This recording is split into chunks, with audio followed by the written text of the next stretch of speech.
Oke, baik sambil tunggu yang lain, kalau ada yang mau ditanyakan terkait server dari yang sudah datang di sini, Pak Jin bertanya, Pak. boleh. Pak, kalau misalkan satu server itu bobol gitu ya, atau bocor gitu ya, Pak, Mm-mm. apakah ada server yang menggantikannya atau gimana, Pak? Oke, itu pertanyaan yang bagus. Nah, sekarang kita lihat dulu seberapa penting servernya. Yang pertama, tingkat kepentingannya. Yang kedua, seberapa, ya intinya, anggaplah seberapa parah rusaknya gitu lah ya. Mungkin itu yang bisa dilihat. Yang pertama, kalau misalkan ada server bobol, biasanya kalau misalkan anggaplah ini tadi barusan siapa yang nanya? Raihan, Pak.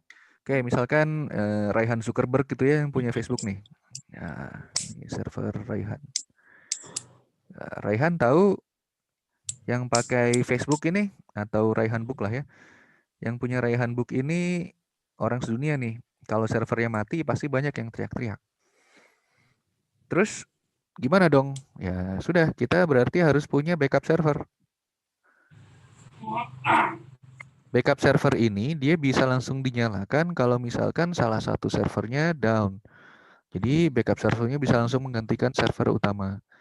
Nah, masalahnya server bocor itu kadang-kadang kita nggak tahu. Masih mending kalau dia mati gitu ya, semua orang teriak, wow servernya mati. Kalau misalkan ada data atau kemasukan hacker, itu yang susah dicari. Karena itu biasanya kita punya security officer atau petugas keamanan yang kayak satpam, tapi bedanya dia mengawasi aktivitas data yang sifatnya tidak wajar. Jadi gitu ya, ada backup server. Itu salah satu caranya. Jadi apapun aktivitas yang yang dialami oleh server utama, dia disimpan juga di backup servernya. Itulah gimana caranya eh, layanan-layanan penting seperti Facebook itu nggak mati-mati. Gitu. Emang listrik di Amerika nggak mati? Ya mati juga gitu. Kadang-kadang servernya meledak ya meledak aja gitu. Tapi kenapa kita kayaknya nggak pernah tahu ada Facebook mati 3 hari gitu ya? Ya karena ada server cadangan atau backup server. Karena memang sifatnya penting seluruh orang di dunia pakai gitu ya. Dan kemudian istilahnya kerusakan-kerusakan parah ya mau nggak mau harus bisa difasilitasi dengan server cadangan seperti itu. Oke, Rehan paham? Ya, Pak, Oke, dipahami, Pak. terima kasih. Yang lain ada yang mau bertanya lagi soal server?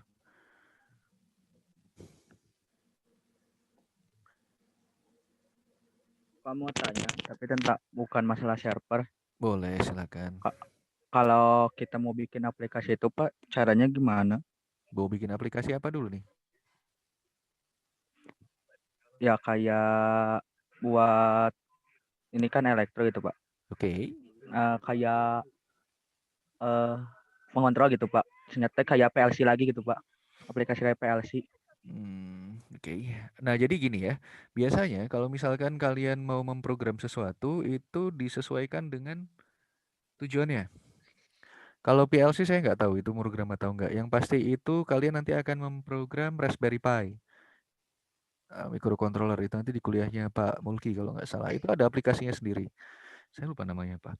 Kemudian kalau misalkan kalian mau program Android, itu ada sendiri aplikasinya namanya Android Studio. Download gratis kalau nggak salah. Kemudian kalau misalkan kalian mau program, Ini nanya cilunya.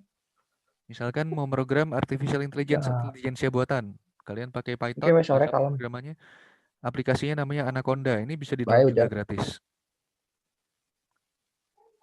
Nah, tergantung dengan kebutuhannya ya. Jadi ada banyak aplikasi sekarang kalau mau program gampang. Kalau zaman dulu itu yang namanya aplikasi buat program itu yang paling banyak dipakai misalkan Visual.net. Ini kalau misalkan kalian mau bikin aplikasi untuk Windows atau Visual Basic. Ini teman saya jago banget program pakai ini. Apapun yang saya butuhin dia bisa programin buat saya pakai Visual.net atau Visual Basic. Jadi ya sesuaikan dengan kebutuhan kalian. Alangkah baiknya kalau tadi kalian sudah bertanya seperti itu, aplikasi apa yang bisa dipakai program. Good. Cari tahu kalian pengen jadi ahli apa di masa depan, kemudian kalian tuangkan semua kemampuan kalian untuk mempelajari itu gitu. Misalkan sekarang yang lagi rame itu tentang machine learning atau artificial intelligence. Dari sekarang kalian belajar pakai Anaconda atau Python. Insya Allah kepake nggak akan rugi.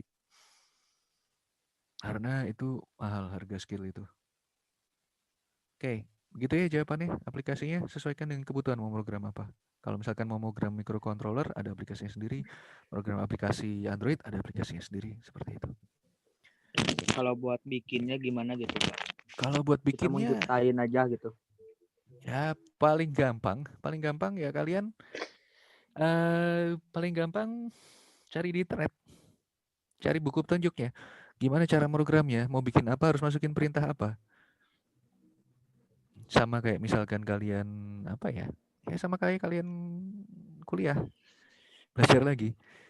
Harus belajar, nggak bisa bikin simsalabim. Kalian harus belajar programming, ngetik, belajar bahasa baru. Misalkan kalian punya cewek pujaan nih. Misalkan kalian punya cewek pujaan dari Arab. Cantik banget dan dia suka kamu suka dia. Hey. 100% dari Nah, gimana caranya kalian bisa berkomunikasi dengan baik ya? Kalian harus menguasai bahasa Arab dulu dan kemungkinan besar ya dia juga harus belajar bahasa Indonesia sih, tapi kita bicara dengan komputer nih.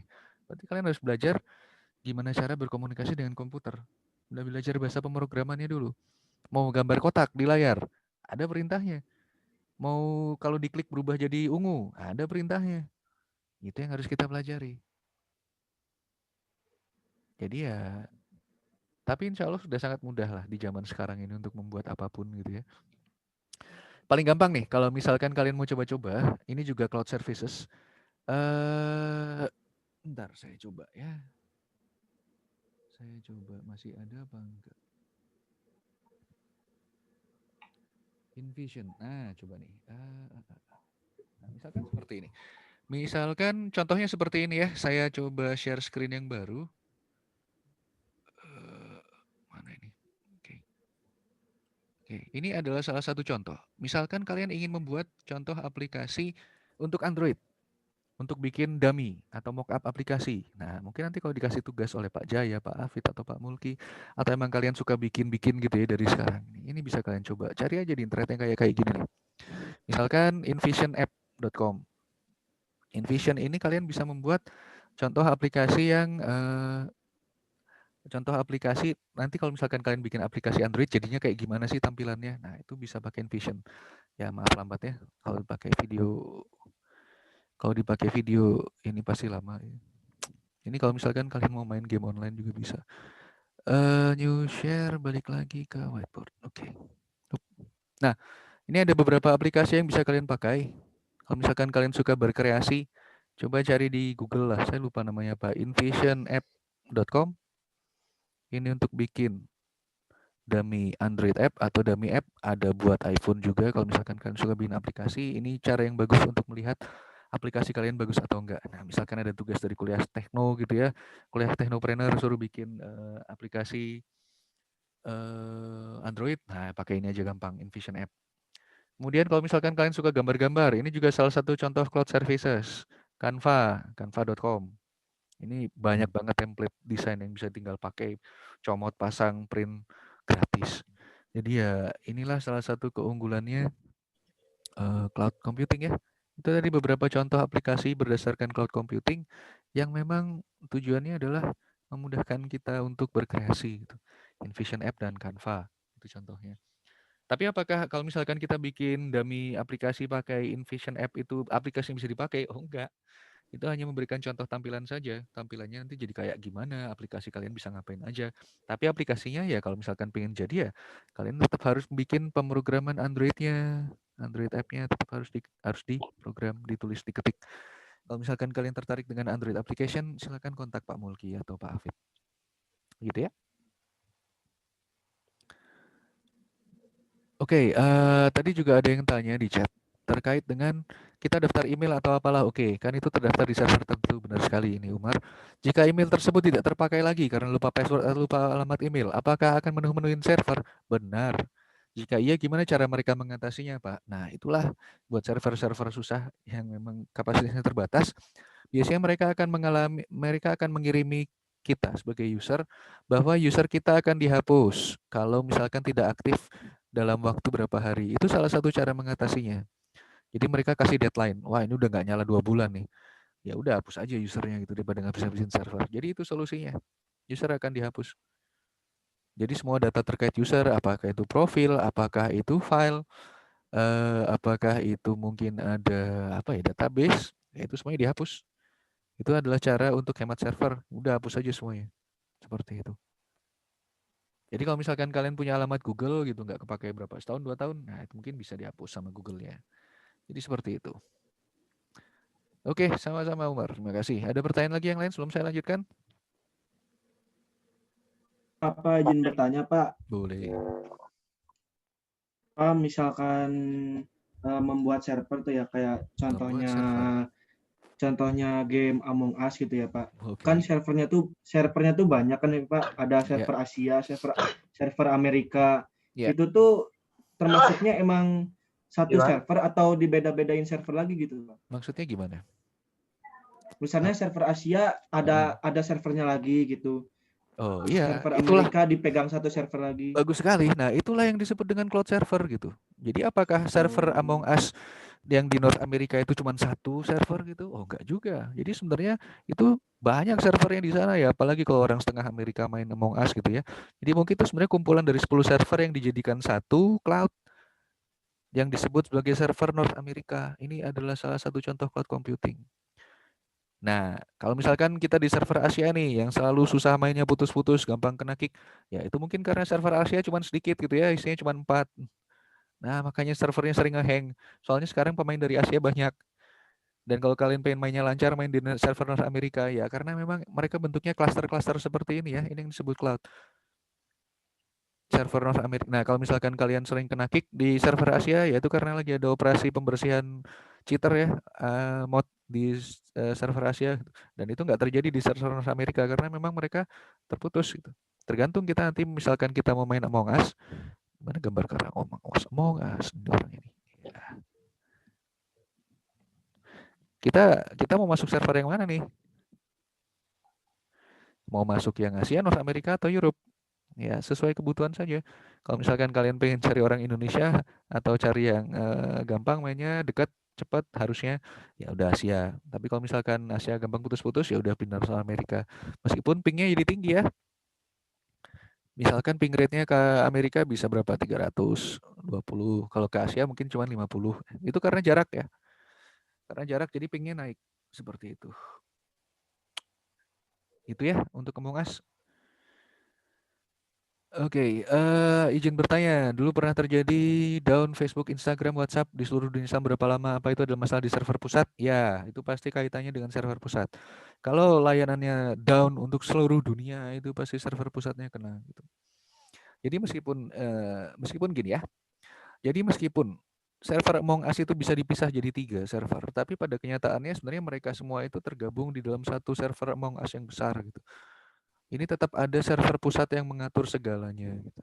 Tetap ada server pusat yang mengatur aktivitas di server Asia gimana, di server North Amerika gimana, di server Europe gimana. Jadi tetap ada server utama yang bisa melihat gimana masing-masing server tersebut beroperasi gitu. Ini nggak cuma untuk Among Us ya, untuk Facebook juga ada server cabang Asia, ada server cabang North Amerika, ada server cabang Europe, sehingga akses informasi dari masing-masing pengguna di benua-benua tersebut bisa difasilitasi dengan cepat.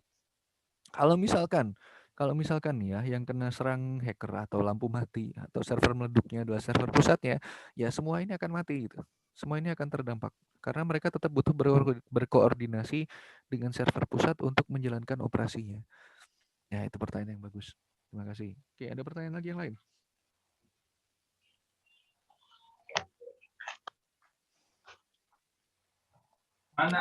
Ada pertanyaan lagi yang lain?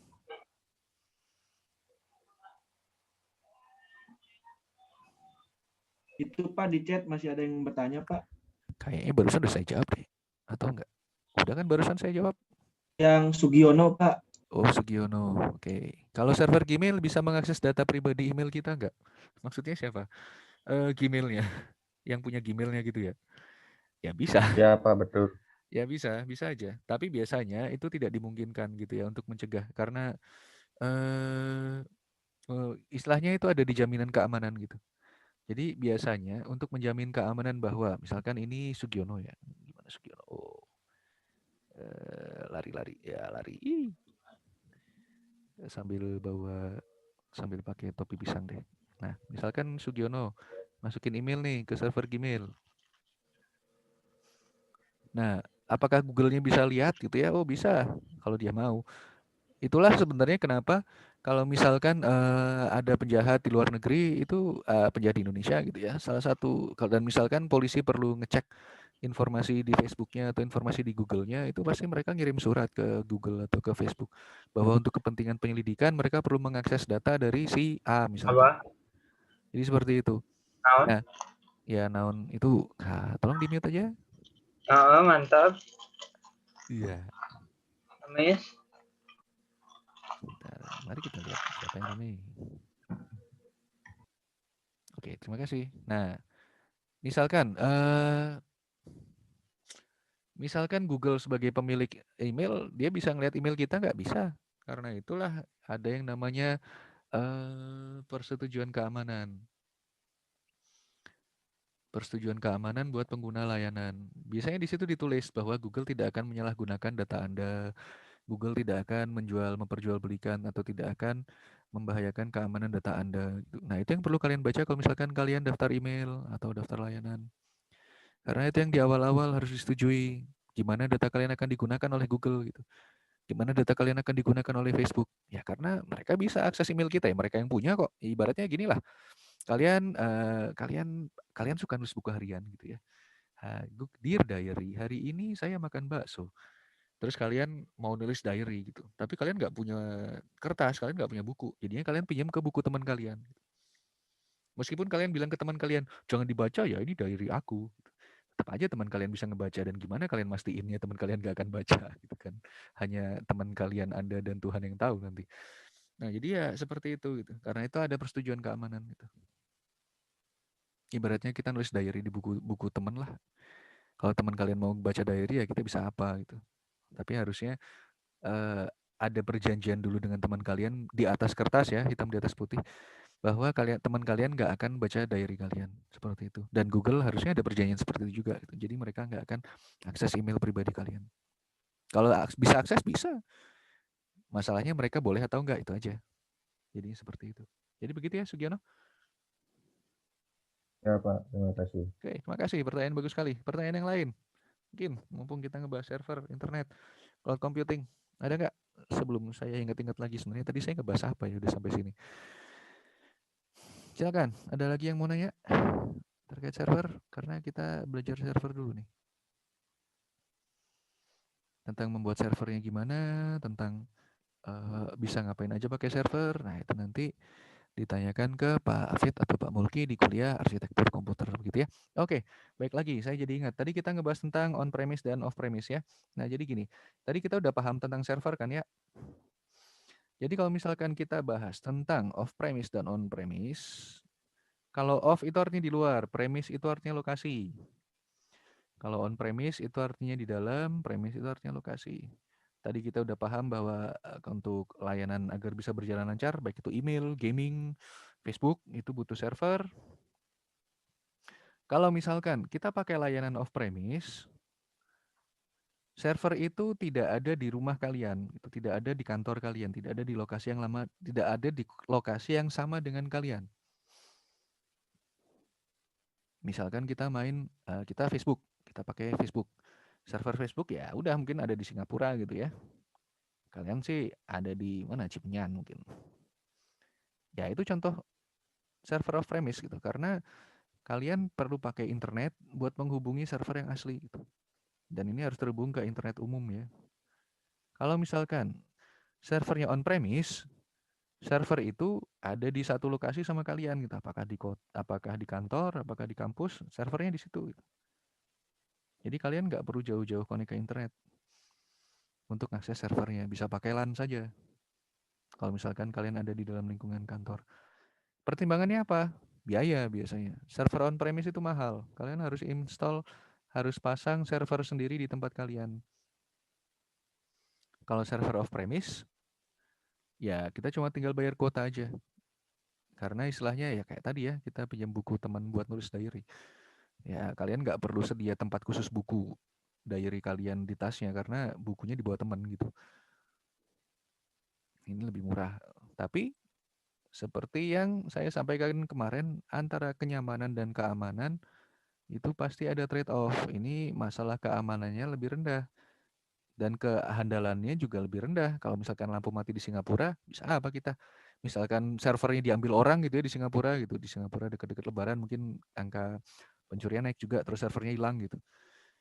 Itu kalau servernya hilang kita nggak bisa ngapa-ngapain gitu. Data backupnya ada apa nggak tahu. Itu terserah yang punya server dong di backup atau enggak. Nah, kalau yang ini on-premise, yang pertama dia lebih aman.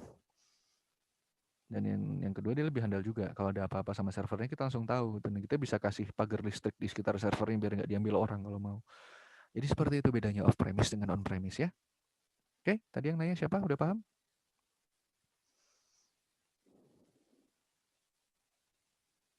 Sudah paham?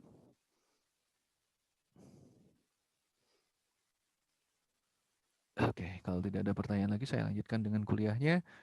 Oke, jadi ini adalah beberapa contoh layanan berbasis awan, komputasi awan, cloud computing. Jika dibedakan berdasarkan layanannya, ada 3 jenis. Ini nanti saya keluarin waktu ujian ya. Ada IaaS, infrastruktur sebagai layanan, infrastruktur as a service. Apa itu infrastruktur ya? Nanti saya jelaskan, santai. Kemudian ada platform as a service, PaaS. Kemudian yang ketiga ada software as a service, SaaS. Nah, ini adalah beberapa contoh layanan yang bisa diakses dengan dukungan cloud computing gitu ya. Mari kita berfokus bahwa yang diberikan adalah service atau layanan dan layanannya itu bisa berbeda-beda. Yang pertama ada infrastruktur, yang kedua platform, yang ketiga software.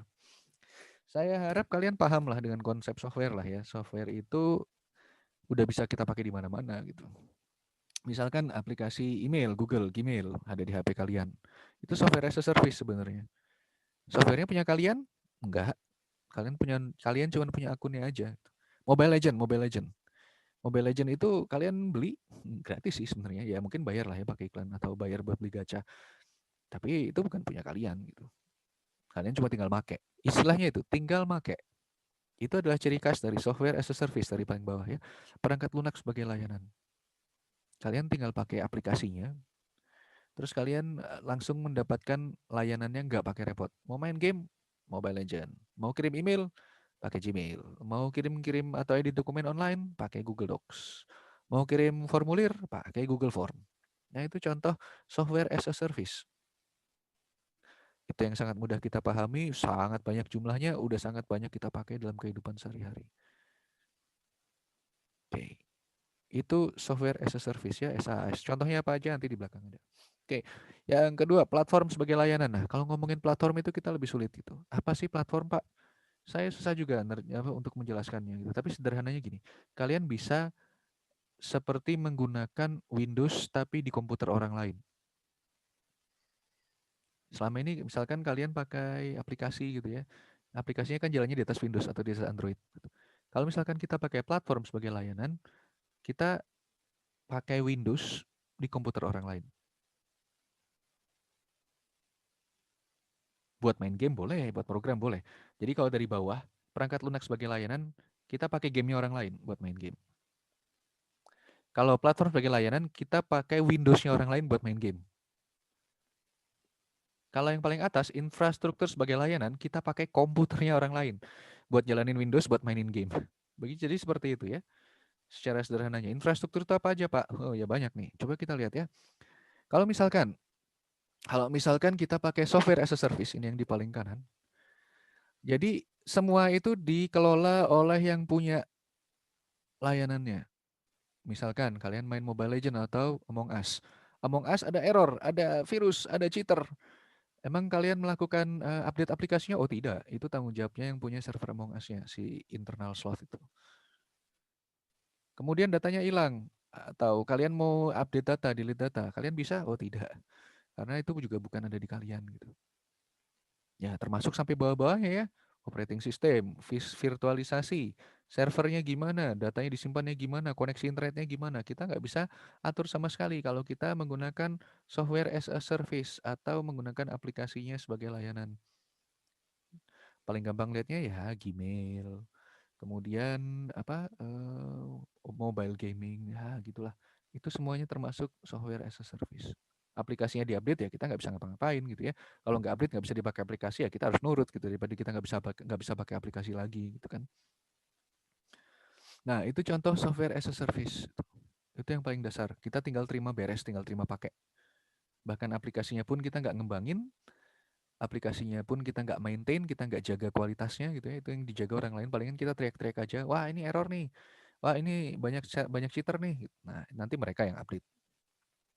Oke, yang kedua PaaS Platform as a Service. Kalian bisa mengembangkan aplikasi di atasnya gitu.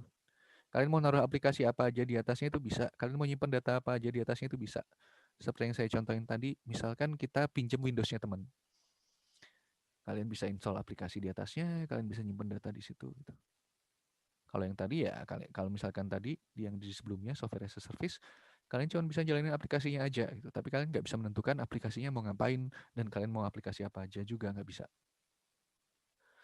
Oke, yang lebih canggih lagi infrastructure as a service. Di sini kita nyewa PC orang lain, kita nyewa komputer orang lain, kita nyewa server orang lain. Di atasnya bisa kita taruh, kalau nggak mau pakai Windows, bisa pakai Linux. Bisa pakai Windows, terserah. Karena kita nyewa komputer ya, nyewa komputernya orang lain. Bukan nyewa Windows. Kalau di sini nyewa Windows, di sini nyewa aplikasi, di sini kita nyewa PC. Lebih banyak yang kita atur, mulai dari operating systemnya, aplikasi yang ada di dalamnya, kemudian bagaimana aplikasinya berjalan atau cara jalan servernya, dan yang lain-lain itu kita yang atur. Itu kalau kita pakai infrastructure as a service. Kalau yang di on-premise, ya itu punya kita sendiri lah ya. Kalian bisa atur itu gimana cara dia connect ke internet, nyimpen datanya, kombinasi servernya atau kapasitas servernya gimana, pembagian atau virtualisasi servernya gimana, dan juga semuanya sampai atas. Itu kalau misalkan memang servernya punya kita sendiri, server on-premise. Nah, semuanya kita atur. Ya itu punya kita sendiri soalnya. Nah, ini adalah konsep dasar sama contoh-contohnya. Nah, ini contoh-contohnya ya. Ini infrastructure as a service ini contohnya apa aja ini? Windows Azure, yang paling baik dipakai sekarang itu Amazon Web Services atau AWS. Saya pernah pakai, itu mahal. Kemudian VMware, OpenStack itu contohnya infrastructure as a service itu. Jadi kita nyewa server orang. Kita nyewa server. Servernya kita isi aplikasi, kita kasih program, kita kasih database, itu terserah kita, tapi kita nyewa server. Biasanya biayanya per tahun. Ini contoh kalau misalkan nyewa server juga di keywords.com. Ini bukan saya promosi ya, cuma saya tahunya itu aja. Mungkin ada banyak sih yang lain sebenarnya. Tapi ini salah satu contohnya kalau misalkan server hosting di Indonesia lah ya, infrastructure as a service. Seperti itu. Kemudian platform as a service ini contohnya apa lagi? Ini ada nggak ada yang paham sih, soalnya jarang sih, biasanya memang platform as a service itu baru akan banyak kalian temui kalau kalian memang ingin mengembangkan istilahnya mengembangkan aplikasi tapi menggunakan fasilitas yang sudah dimiliki oleh orang lain. Misalkan salah satunya Heroku, Amazon Web Services, dan Windows Azure. Kalau SaaS ini yang paling umum tadi seperti yang saya terangkan, aplikasinya digunakannya end user gitu ya. Jadi kalian cuma tinggal pakai aja, tidak perlu lagi pengembangan aplikasi. Contohnya apa ya? Gmail, Office 365 gitu ya, yang gratis. Tapi harus terkonek ke internet. Kemudian ada Salesforce, ada Workday, ada banyak sekali layanan Google di sini yang siap pakai gitu ya. Seperti itu. Oke, ini contohnya. Ada yang mau ditanyakan sampai sini tentang IaaS, PaaS, dan SaaS. Pak, izin bertanya, Pak. Oh, boleh. Pak, kalau misalkan kayak tukang servis laptop kayak gitu kan, Pak, Ya, otomatis dia meminjam data atau meminjam Windows kita. ya. Itu termasuknya IaaS atau PaaS, Pak? Tolong jangan disamakan. Eh, jadi gini ya, kalau misalkan ini, oke ini waktunya 10 menit lagi habis. Sebentar.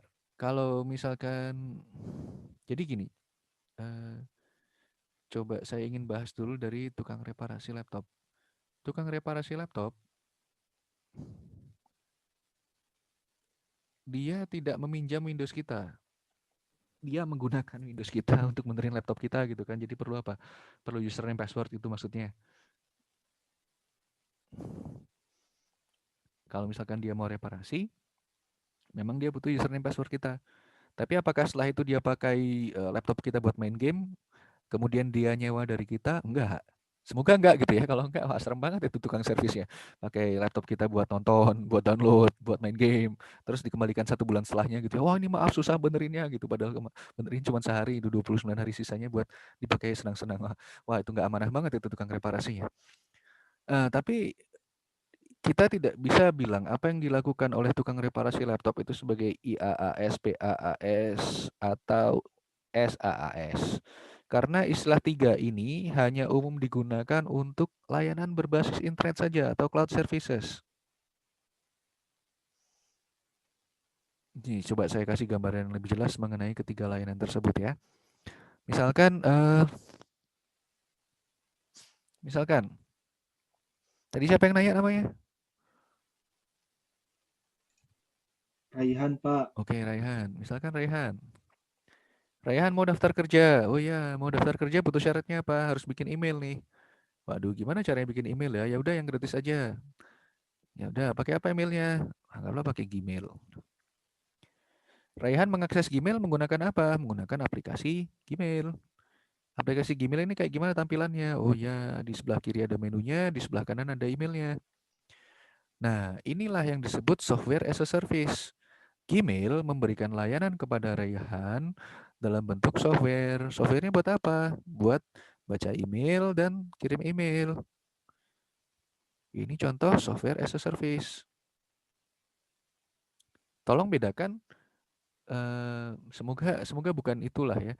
Tolong bedakan service yang di sini, ini artinya layanan ya, bukan reparasi. Kalau di Indonesia service itu reparasi.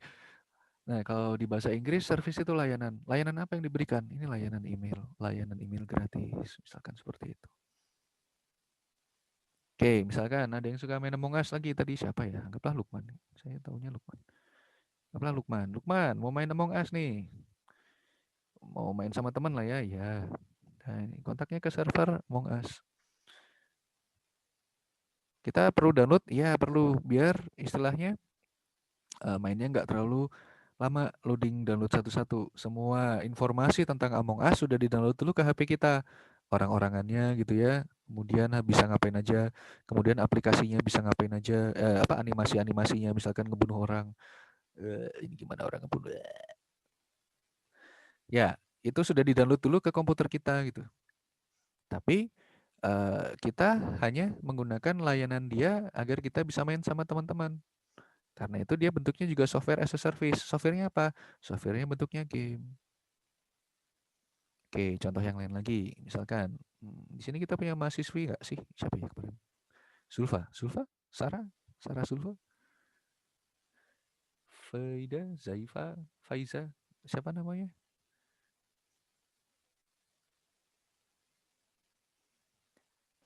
Jalpa sama Jahra, Pak. Misalkan Zalfa nih, Zalfa. Oke, terima kasih. Zalfa lagi di Amerika. Gimana gambar Amerika ya? Amerika. Amerika.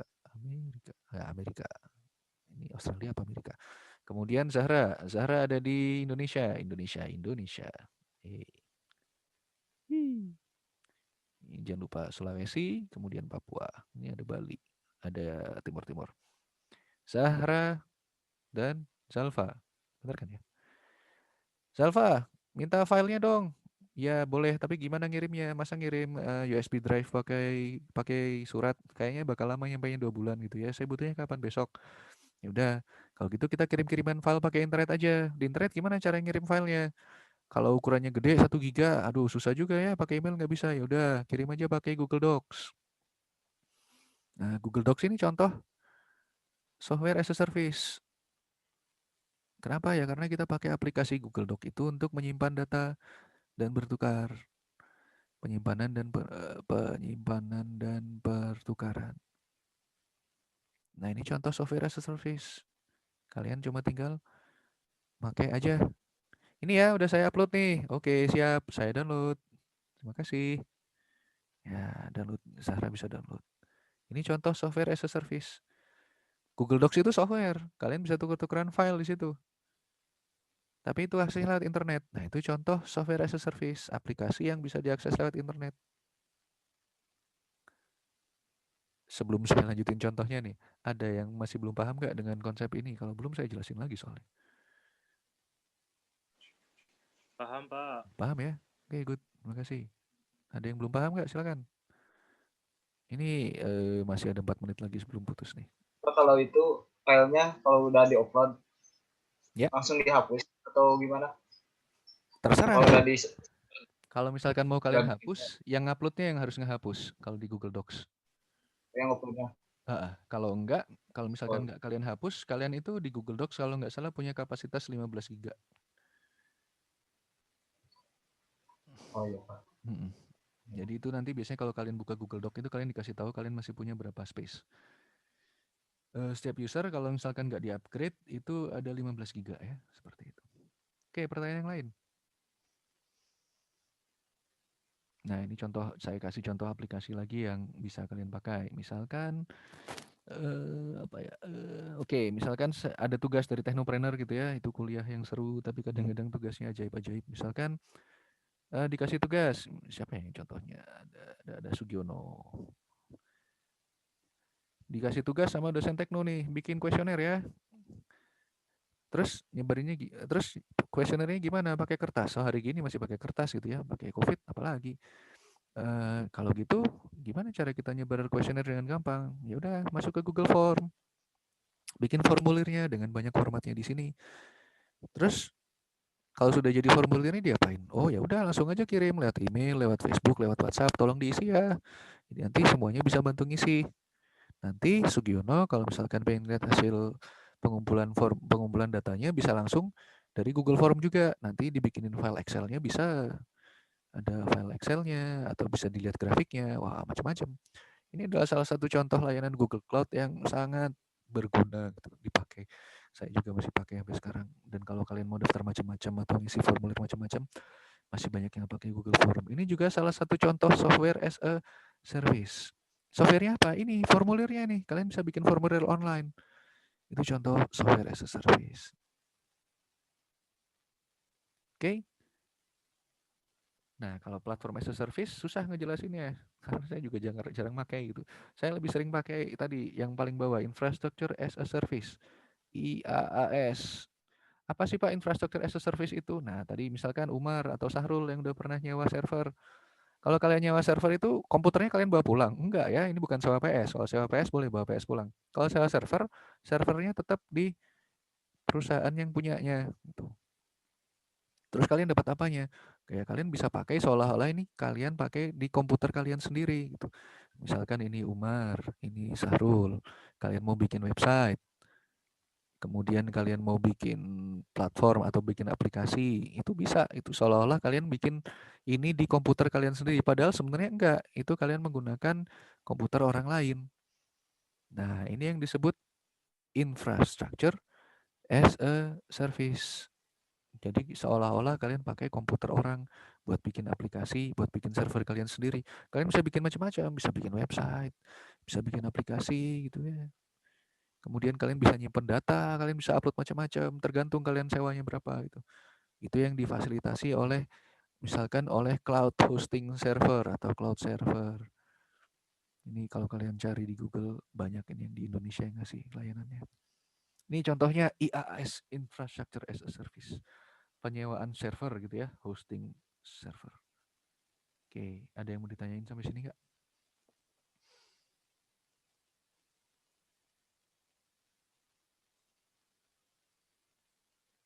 Ada yang mau ditanyain nggak sampai sini? Ada yang nggak paham? Kalau ini saya putus dulu, saya kasih link yang barunya di WhatsApp ya. Terima kasih.